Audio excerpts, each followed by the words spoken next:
أشرف الأنبياء والمرسلين سيدنا ونبينا وحبيبنا وقدوتنا ومولانا محمد صلى الله عليه وسلم. Assalamu alaikum wa rahmatullahi ta'ala wa barakatuh. Respected brothers and sisters in Islam, first we thank Allah subhanahu wa ta'ala once again. Allah has afforded us and granted us the ability to perform a Maghrib Salah with Jama'ah. Alhamdulillah. Rasulullah sallallahu alayhi wa sallam says that Salah in Jama'ah is 25 to 27 times more superior than performing Salah alone at home. So we ask Allah to grant us the love for the masajid. Always to try, utmost best to try and perform our Salah in the masjid. Ameen ya Rabbil Alameen. This evening, beautiful hadith. Hadith we have discussed many times before, but a hadith worthy of being repeated every now and then.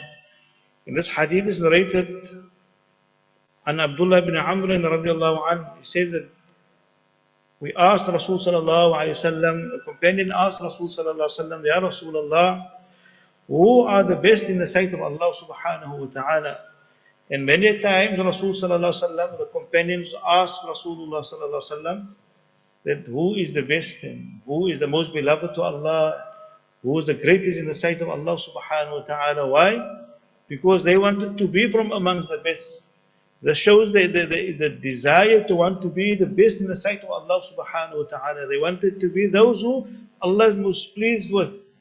Those who Allah is most pleased with. They wanted to be from amongst those groups of people, and that's why frequently Rasul sallallahu alaihi wasallam would give these type of questions. And Rasul sallallahu alaihi wasallam, in this occasion, Rasul sallallahu alaihi wasallam reminds the companions radiallahu anhum ajma'in, he says that the best from amongst the people of Allah, from amongst the servants of Allah, dhul qalb al-makhmoom wal-lisan al-saduq, is two groups of people. The first one, the one who his heart is swept clean, and the second one, wal-lisan al-saduq. And so the Sahaba, and the one who has a truthful tongue. So the Sahaba says, Ya Rasulullah, we know the person who has a truthful tongue. We know what this entails. That this is a person who loves to speak the truth. He doesn't like lying. And the first group we don't understand so clearly. The one whose heart is swept clean. فَقَالَ رَسُولُ صَلَّى اللَّهُ عَلَيْهِ وَسَلَّمَ. Then Rasulullah went further to explain what is meant by a person whose heart is swept clean. And this is again a reminder for us to always introspect the condition of our hearts. Because the heart is that which Allah, the gaze of Allah is continuous on the heart of a servant. Allah doesn't judge us according how we look, or what type of clothing we wear, and how our figure is, and what color is our eyes, and what type of hair we might have. That doesn't interest Allah subhanahu wa ta'ala, because Allah has given it to us for free. Allah has created us and Allah has given it to us. But Allah's interest and Allah's gaze is all the time on the heart of a servant. So we should be very careful what the state, or we should be aware of what is the state of our hearts. And then Rasul sallallahu alaihi wasallam goes on to explain it. What is a heart that is swept clean? He says, هو التقي النقي لا إثم فيه ولا بغي ولا حسد. Rasul sallallahu alaihi wasallam mentions a few things. He says, a pure and a clean, a heart that is swept clean is a heart that the heart is filled with consciousness of Allah. Is God fearing, is conscious of Allah. Every action, he does it out of consciousness of Allah. He doesn't do anything or say anything except that the thought crossed his mind is, will Allah be pleased with this? Will Allah be pleased with what I'm saying? Will this be something that angers Allah subhanahu wa ta'ala? So his heart is filled with the consciousness and fear of Allah subhanahu wa ta'ala. وَالنَّقِي, his heart is pure, says Rasul. There is a pure heart. The meaning of pure heart, لَا إِثْمَ فِيهِ وَلَا بَغْيَ وَلَا حَسَدٍ. There is no inclination towards disobeying Allah subhanahu wa ta'ala. The moment the hearts get the feeling, and that feeling comes into his heart that, I can commit a certain sin, or the desire comes to commit a certain sin, immediately the heart doesn't allow him to even go after in performing or pursuing that sin. The heart becomes uncomfortable with that feeling.